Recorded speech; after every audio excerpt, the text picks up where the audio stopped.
প্রশ্ন উঠেছে যাকে চেয়ারম্যান নিয়োগ করা হলো 24-এর 5ই আগস্টের পরবর্তী সময় বাংলাদেশ ব্যাংকের তৎকালীন সময় উনি ডিজি ছিলেন, যে ডিজি নিয়োগ হয়েছিলেন পূর্ববর্তী অতীত সরকারের সময়, ওই সরকারের উনি একজন দোষর ছিলেন, অতএব তার নিয়োগদানটা সঠিক ছিল না।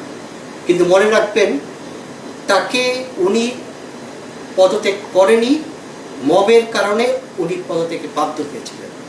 তার বিরুদ্ধে যদি দোষরদের সহযোগিতা করার সুনির্দিষ্ট কোনো অভিযোগ থাকত, সরকার পতনের প্রায় 2 বছর হতে চলল এবং নির্বাচিত সরকারের পূর্বে অন্তর্বর্তী সরকালীন সরকারও 1.5 বছর দেশ চালিয়েছে, তার বিরুদ্ধে কোনো এলিগেশন কিন্তু লিখিতভাবে সৃষ্টি হয়নি।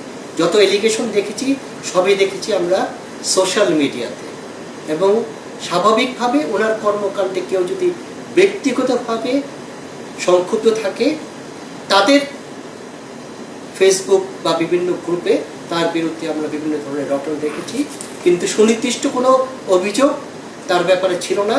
থাকলে অবশ্যই ইতোমধ্যে সে ট্রায়ালের আওতায় চলে আসতো।